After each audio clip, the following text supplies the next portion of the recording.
You're not in the shot. No, the more the merrier. Jesse, welcome to Color World. Thank you for having me, Brad. I'm so fired up. I made the mistake of going and watching a bunch of interviews you did, and now my plan is to make you my new best friend. I'm so I was hyped before. Topher's great. I love Topher. He was like, "Hey man, do you want the cast of Dragon Prince?" And I was like, how many people in the cast can you get me? There are quite a few of us. And for good reason. We started putting it together, and I like to prepare. I don't like to be stupid. So I'll watch everything to get ready for a panel. And I started watching it. I was like, oh my gosh, this is why everybody loves this show. It's so good, Jesse. Thank you very much. It's so funny. I was talking to because I do private coaching as well for voiceover. I was talking to a client earlier today, and he asked me what's like the most I've ever freaked out about working on a thing. Yeah. And with Dragon Prince, it's so funny because I was really late to the Avatar train. I watched Avatar: The Last Airbender in maybe 2015 or 2016. Dude, I watched it this summer. Yeah, a week before we had the cast on. You're even later than me to it. I'm way late to the party. But so I watched it like 5-6 years ago. Not a million years ago. What am I saying? But I had no idea. I just thought it was called 4. That's why. Sorry? Every day is the same in the last 12 months. Just every day. Oh yeah, no. It's felt like a million years in the past week, even. Yeah.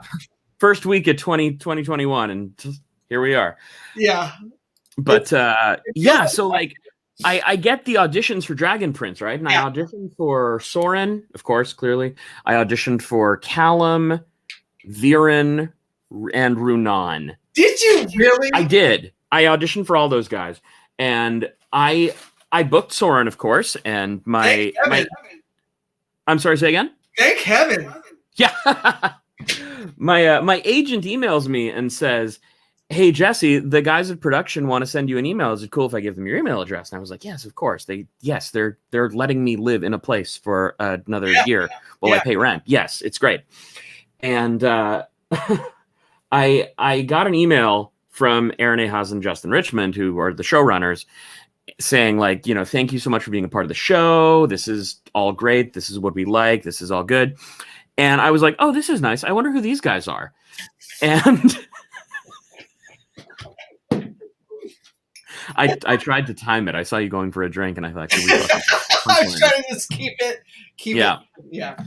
And so I am the dumbest man in the world. I had no idea who these people were, and I was late to the Avatar game, but I'm a big gamer, so I'd played all of the Uncharted's to 100%. I'd played Last of Us. It was one of my favorite games that year, and I started looking up names, and so I Googled Aaron, and I was like, and then I Googled Justin, and I was like, whoops, oh boy, this is a big deal.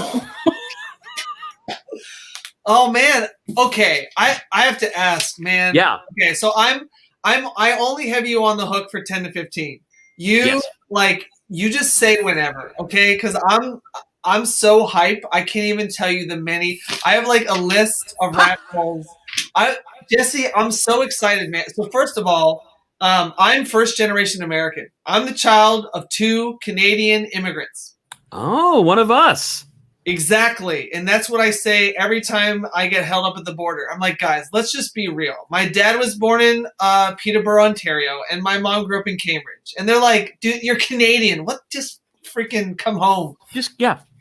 Come home, Brad. So when I found out the cast, so is it everybody but Jack or the majority but Jack? What's the ratio of Canadians to Americans on this project?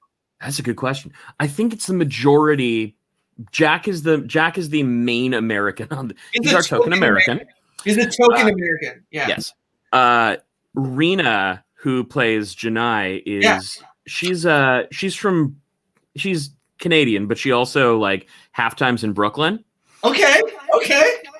And I think Ian James Corlett, who plays a few guys on the show at this point, I think he's in LA like 6 months out of the year too. Okay. Well, but I think it's primarily Canadian. I freaking love, because as a Canadian, you have to keep track of all other famous Canadians. Absolutely. Yeah. Well, we all know each other, so we have to. Oh, yeah. I mean, like, Justin Bieber is on everyone's cell phone in Canada. That's famous. He won't stop texting me about his new album. It's embarrassing. It is one of the most spectacular pieces of music. I don't know about you. I have Bieber fever. I've had it for like 12 years, and there's no cure for Bieber fever. I've been more of a One Direction guy myself, but are you really? A little bit, yeah. I don't diss. I love boy bands. Have you listened to Changes? Sorry? Have you listened to Changes? The stuff that Justin's been putting out in the last No, not I haven't listened to any of his recent stuff. Okay. So I'll email you some links. Would you please? I would love that. It's really I was listening to the Harry Styles solo album, and I was astounded. Like he's good. I gotta as an artist, emotions fuel performance. Yes. And there have been there's been so much emotion in the past 12 months that I gotta tell you, for the art community, we're seeing great anime, we're seeing unbelievable music. I mean, honestly, we're seeing some of the best and some of the worst. Yeah. I'm excited to see if we get a really good album out of Kanye's divorce. Is that recent? Like, how recent is that? Apparently, Kim Kardashian West and Kanye are getting divorced. Not to gossip, but here we are live, and I'm doing it. But historically, he always puts out a really good album. I would love to see some his decisions in the past 4 years have been regrettable, I would say. Fair. At least. And I would love to see a return to things that allowed him to claim he's the greatest. Yeah. I mean, absolutely, he has done and said some reprehensible things, but my heart goes out to him as somebody who's very clearly, dealing with a lot of mental health stuff, as we all do. Yeah. But we don't have to do it on, a public stage. Yes. No, and that to me is what has grown my love of Justin Bieber is have you seen Seasons? No. So he's done a couple different like reality shows or and Seasons is kind of taking us through like going into the pandemic, getting married, like interesting. It's spectacular. He's just so at some point I'm going to look up who wrote Pray. Pray is one of my favorite songs. It's at least 10 years old. I was just talking to somebody and they're like, I didn't know he had a song called Pray. I didn't either. So it changed my life. So there's a line in there that says, "Am I a sinner because half my dinner is still sitting there on my plate? Children are dying, some are crying, right? They don't have." And so he's reflecting on this, that he knows he has the ability to have whatever he wants, eat whatever, and when he gets to the end of his plate and he sees it, like this total kid is thinking like, am I in the wrong because I didn't clean this off? Like, what is my moral obligation? And it's some pretty cool stuff. So I've followed him along the way. Fascinating. Yeah. Okay. So famous Canadians. Tick one down. 2, dude. You read for Viren? I did. What? How much did you know about the characters when you? And did they pitch all these to you, or did you get to pick from a list? How did that work? So like the way it kind of went down was I got a zip file of all the male characters who are up for grabs, and I'm an actor in Canada, so I auditioned for literally everyone I could because I got to increase my chances. Yeah, right. And of the main package, it was Callum, Ezrin, who I didn't audition for obvious reasons. Soren, Viren, Runan, Callum, and like we had no idea. Callum had already been cast I mean, of course, because they got Jack, and Jack's wonderful. He is. But yeah, like I had no idea. I just saw like the brief little snippets of the characters. I had an idea sort of how they might be related, but I had no idea about anything that was going on. All I knew about Viren was that he was apparently like the high advisor to the king, and that he seemed villainous from his reads, but you know what they gave was that he he's really trying to serve the kingdom and just might not be in the best possible way. Okay, that's interesting. Yeah. And or something to that tone. I don't remember it off the top of my head. Well, and that really is how he plays right up until I think he walks off a cliff. Well, yes. And I was like, in the beginning you don't know who to love and hate, and you never. They do such an amazing job of not really making anybody in the right or in the wrong.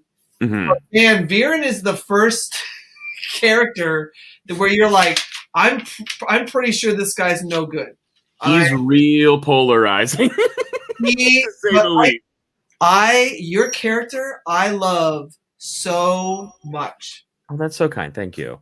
Well, he means a lot to me. Soren Soren has a very close place to my heart. And to me, Soren is a lot like. So the first, I'm trying to think if it was the first panel I did with Jack, and I was like, Sokka was the worst character in Avatar: The Last Airbender, and then like Jack didn't let me finish my sentence, and he was just like, "What is wrong? Why am I here? I hate you in this panel," and then I finally got to continue that. But by the end of Avatar is spectacular.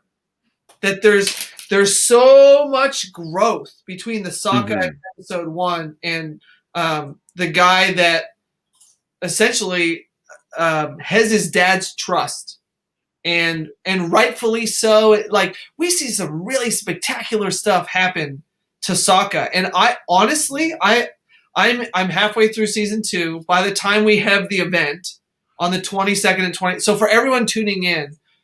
There's so much stuff, and we have 3 panels scheduled, but I'm telling you, Dragon Prince is so full of awesome that there was no way. So I was like, okay, who wants to do like a pre-panel? And then Jeff was like, and I'm like, oh yeah, oh yes. Okay, so that's why we're here tonight. So thank you everybody for tuning in. Do not forget to go to our event page. You should be able to Google Dragon Prince and Color World, or Dragon Prince and Color World Live, and you'll get the event page. And you can hang out with the cast, grab autographs from the cast, get personalized recordings from the cast, and then anybody who gets a ticket obviously gets into VIP. And then you can ask unlimited three VIP panels to ask all sorts of questions. So I had to have Jesse on because I'm so okay. So next checklist. So are you Vancouver born? I am Vancouver born. Tell me that you've eaten at is it Cactus? The Cactus Club? Oh, Cactus Club? I mean, I have. It's fine. Oh no! All right. I guess. All right. In your head, you're like, and you just gave away you're American now. That's yeah. The one that's on the river or on the water by the convention center. Oh yeah. Dude. It's fine. It's good. It'll do the job. It'll get you where you're going. Okay. I mean, to be fair, like in my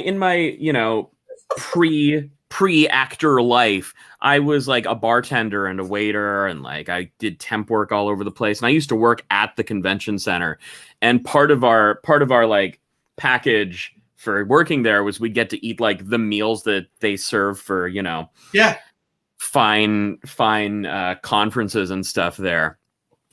And geez, it's I mean, Cactus Club, it'll get you where you're going. They got good drinks once in a while. It's fun.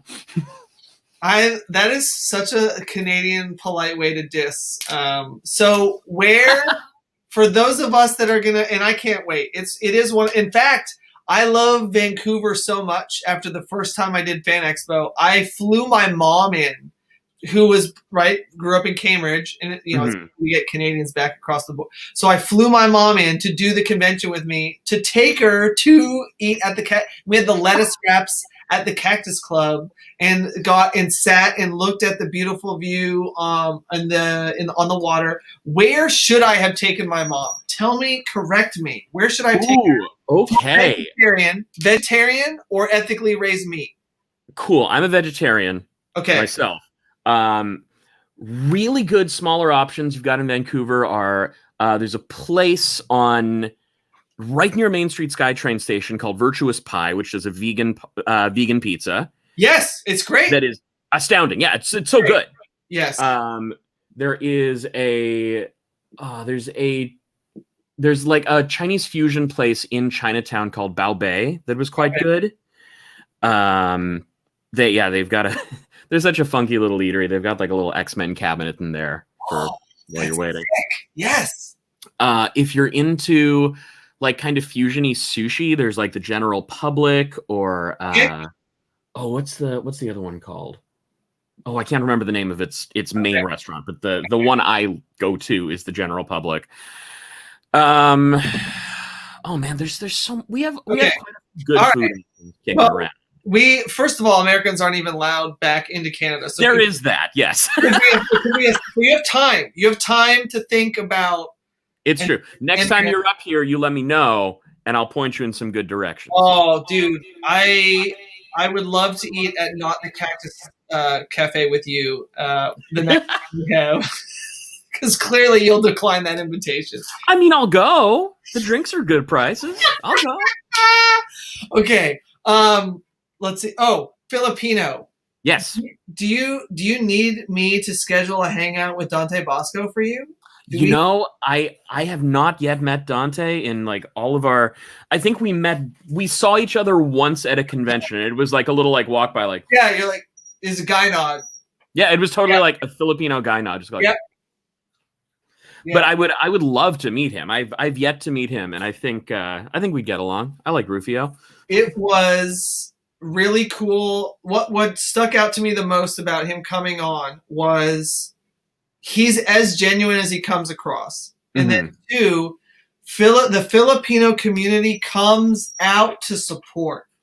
And it was very cool because, we get to moderate all the hangouts. So it's really pretty cool being on our side of the camera. And there's just such genuine love and appreciation for what he's done for not only the community, but the Filipino acting community. Yes, very much so. Filipino filmmakers. Yeah. Yeah. No, I have so much respect and appreciation for guys like Dante, guys like Eric Bauza in the States right now. He's actually another Canadian Filipino who he just did like a little media blitz because he's the voice of Bugs Bunny. Yo, okay. He's just like the sweetest guy in the world. There's so much talent and there's so much ability beyond, just like, God, what are we in media nowadays? We're like, it's so funny because Filipinos as a race, as a culture in Hollywood have gone from like being non-existent to being like kind of maybe a punchline to like we're a punchline, but now we're handsome with like, a Jason Mendoza type in The Good Place. I love it.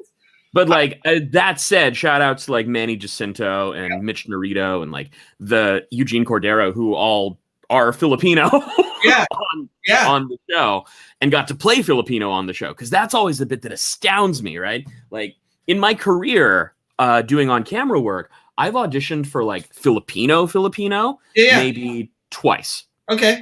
And both times I was like, this is not for me. Okay. One time was like, it was like this crime drama show where, it was like a villain of the week thing. And it was like the characters I was auditioning for had like killed his best friend over like a spat over their like mutual love interest. And, it was written in kind of a pidgin, which always bothers me. and the other one was like, 40 to 50-year-old warlord in hiding, and like I'm like, come on, guys, like we can do better than this. Yeah, it's I love the diversity push that has come out of what we just went through last year. Yes.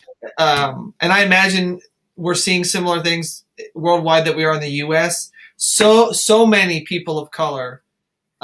Directors were literally calling for new people of color that they'd never heard of, and people are getting cast and people are getting brought to light. And I mean, it's awesome. Representation is so freaking important. That's awesome. Okay. Without a doubt. Go ahead. You have an improv background? I do. Yeah. I've studied with, there's Blind Tiger Comedy here in Vancouver. I did a bit of time at the UCB in LA. It was, I love doing improv. I tell actors all the time, if you can do like any acting class at all, do an improv class. Yeah. What's your favorite game? Oh, geez. There's a lot of games. I mostly just like doing like, heralds and like long form, like so what happens.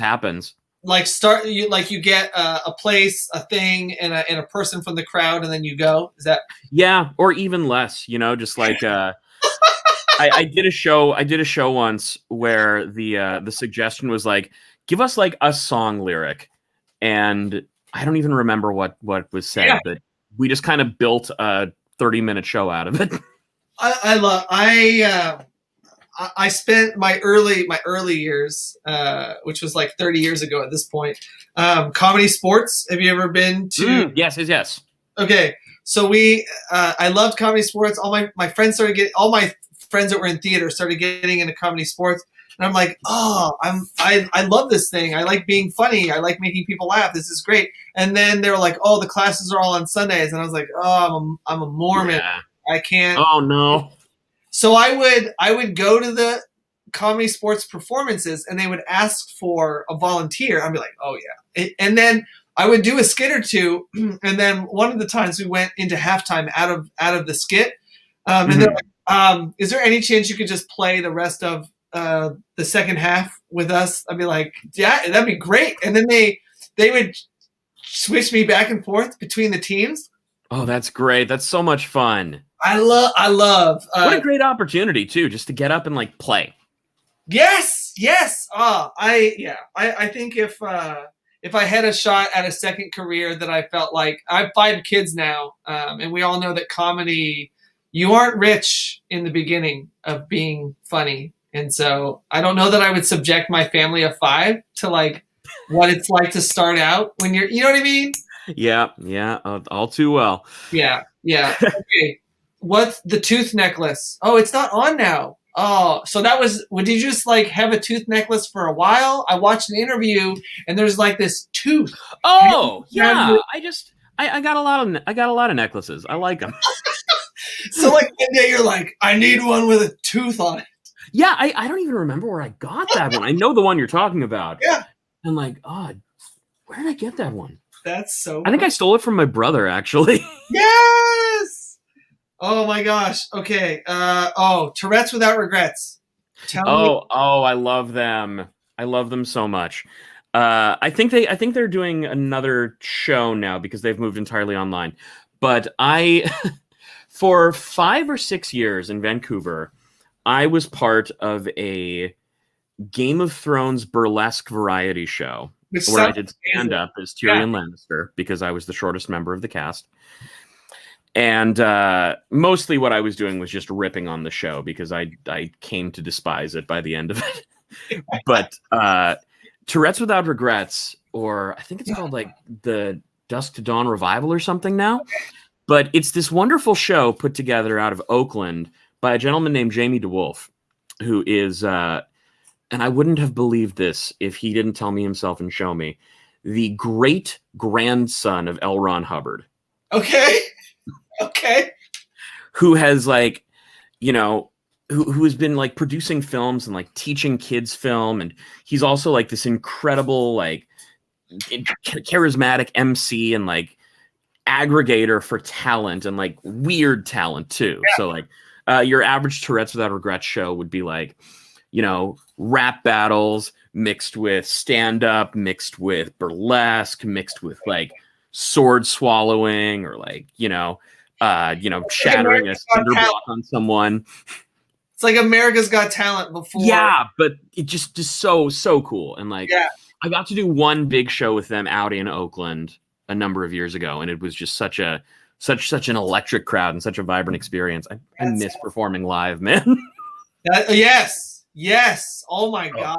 It's we're certainly going to do our best, and it's been neat to kind of try to build to like bring back some of that human interaction. Yes. We spent all of 2020 like asking ourselves like, is this gonna like, is this an acceptable replacement, or will it work in the meet? And we have been just so thrilled by the amount of genuine human interaction that we were able to facilitate through Color World Live.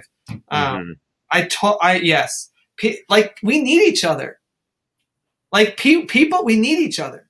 It's so interesting too, because like last year was the first year I really got to do like the convention circuit, or not last year, previous year, 2019 doesn't exist. Last year I was doing all of the. No, I was not. Stay home, please. 2019 I got to do a whole bunch of conventions for Dragon Prince, and I knew the show was special because I would get comments on Instagram or tweets or whatever, just saying like thank you so much, blah blah blah. This is great. This is wonderful, and it's kind of just words on a page. Not to sound rude about it, but Yep. You look at it and you're like, oh, that's nice. Miku Hatsune said that she liked Dragon Prince. That's nice. Yeah. But then, like, it really hit me. Like, you meet the people in person, and it's incredible how much it changes people's lives. Yep. We had this one wonderful story that I wasn't told personally, but someone approached Aaron or Justin about it, and the story was something to the tune of this little girl who was deaf was watching Dragon Prince with her parents, or with her older sister, I think it was. And when she saw General Amaya speaking in sign language, she came to her parents and was like, look, that's me. That's what I do. And my heart just shattered in the best way. Yeah. Because it speaks to what we were saying about representation and how important that is. Yeah. Like, it's equally as important to have, deaf representation, disabled representation, representation for people of all walks and colors and everything, because that's what our world is. For sure. And Dragon Prince, to me, does it in a way that I never in a single episode felt that it was forced. I agree. Very much so. I think that there's enough smart people among us that we can do this. We can make 2020, 2021 and beyond look and feel like Dragon Prince, but in real life, in commercials, in television, in media, on news. Like, we can, and not in a way that feels like we're doing affirmative action, but in a way that feels like we mean it. Yeah. Because that's always my bailiwick with it, if that's the right word. I don't know. I just used it. We'll see if it lands. I don't ever want it to feel disingenuous. Right. And, you see, God, I saw a commercial the other day that just made me so mad for Beats by Dre. Yeah. Where, it was like the camera was on this Confederate statue, and then, a black woman does a dance in front of it, and that's the commercial. And I was just like, what are you trying to say with this? Like, this, first off, the monument should not be here. Yeah. Why didn't that get taken down with the great, like, yeah. Like, what's the reason? What is the purpose for this? And it just felt so disingenuous and so awful. And just it left a really bad taste in my mouth. All right. Well, I'm returning the Beats headset. I already put it back in the box. I went through a day where I had to like recharge it twice, and I'm like, this is not a headset I can use. They're not great headphones. They're not great. I need something that like at the end of the day, maybe it's blinking, but other than that, man, like my normal headset, it's like 2 or 3 days. And the Beats, I can't shut them off to like conserve the power when I'm not using it, and so like it's ridiculous. Yeah, I'm over. Dr. Dre, buy that crap back, man. It was way better. I wish he would. It's the only thing that I really feel like Apple has just blown it. Like it's not. It's not. Okay. Last thing I've got on my list is the walk-off. Oh boy. Years and years and years ago, man. This is like ancient history. But I used to run events at conventions because, you know, I was a little nerd like everybody else. Yep. And I used to. God, it's been. That's a name I haven't heard in quite some time. I love that I dug. I appreciate that you dug. Yeah. It's fun. Good. It was a fun show I did back in like, God, 10 plus years ago, man. For like local anime events, and you know we had a good time, and you know I made a lot of friends through it, and it was dang, dude. Well, good. If I did nothing else tonight, you can take a little walk. You made me think. Yes. Oh man. Okay, Jesse, dude, thank you so much for your time. Oh, my absolute pleasure, Brad. Happy to show up. Happy to pip the events a little bit. Like I'm super excited that I get to be on a panel with Rena. I know. I love Rena so much, and like I haven't gotten the chance to like hang out with her or talk with her in like forever. So this is going to be such a joy. And like you got Rona, and you got Omari too, right? Dude, let me go pull up the event page and show off everybody. Yeah, please do, because there are people who have not made Dragon Prince events here. Yes. Which is going to be incredible. That makes me even okay. Here we go. And okay, everyone, here is what we have coming up on the 22nd and 23rd. It's so big that we had to do a 2-day. All right. It's a big one. Sasha, Rona, love her. Raquel, Paula, Omari, Luke, Jesse, Jason, Adrian, Jack, and then my other guests that are also on it. Not that they're any less spectacular, but we're going to focus. Different thing. It's cool. It is different thing. So like, dude, 3 rows of Dragon. That's huge, man. I'm so excited. Like I personally, like I'm so happy that like Rona's here, that Rena's here. Omari, I love Omari so much. He's so cool to talk to too. Good. I was when I saw the Black Panther stuff, I'm like, oh yeah. Oh yeah, dude's Black Panther. It's dope. Oh, so good. Oh man, okay, we could talk forever. So I will. I appreciate you, my dude, on a Friday. I appreciate you. Thank you for setting this up. This has been fun. Good. There will more fun times will ensue. I was very. I put some thought into who went with who on the panels, and Soren. I feel like I'm trying to think if I like. The only character that I think rivals Soren in terms of near and dearness to my heart is Claudia, his sister. Oh, that's good. I like that. I love her. She's wonderful. And like, I've said this in a million interviews, and I'll say it again. Like, Raquel is like my real life sister. Yeah. Like, we have known each other.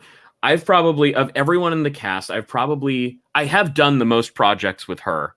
Aside from, you know, Dragon Prince. We're super tight. Like I love her very much, and it was just such the joy on both of our faces when we arrived at the table read and we're like, oh my God, you're in this? Who are you? Soren, who are you? Claudia. It was the best. Oh, okay. I will be interested to hear your thoughts on this season 3. Yeah, I had to stop listening to one interview you did with Raquel because spoilers started dropping left. Yep. And so I I'm going to go ahead and like reorganize the files on my computer's desktop while I watch the rest of season 2 and season 3 to feel like I'm being productive.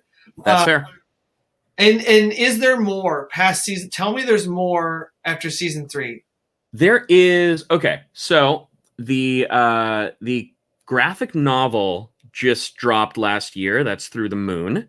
Okay. I have not read it, but it takes place 2 weeks, I want to say, after season 3.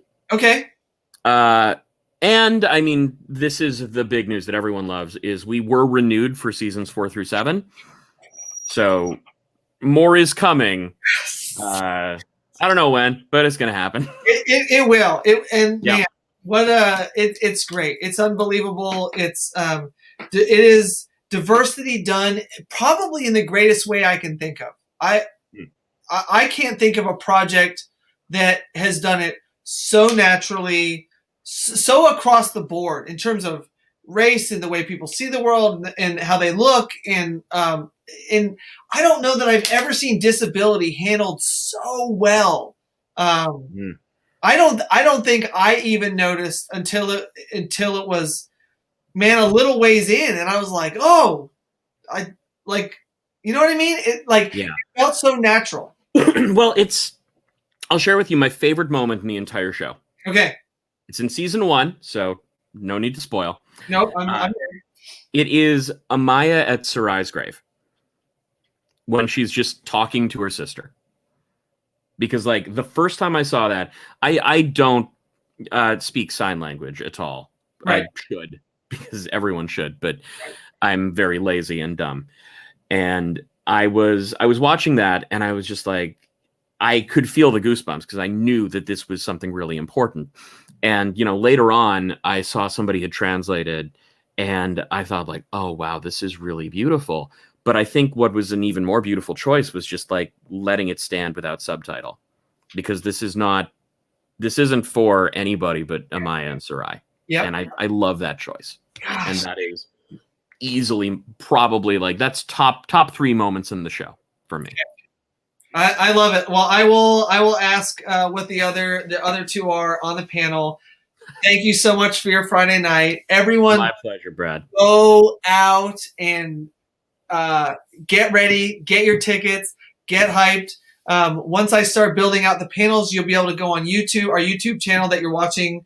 If you're watching, I'm trying to, there's a good mix of people watching all over the place, Twitter, Facebook, and YouTube. Bookmark it. It'll tell you, it'll give you reminders and let you know when we're about to go live. 22nd and 23rd of this month. It's going to be fantastic. Jesse, thank you so much for joining us. Thank you so much for having me, Brad. It's been a blast. All right, everyone, enjoy your weekend, and we will see you soon for the Dragon Prince event.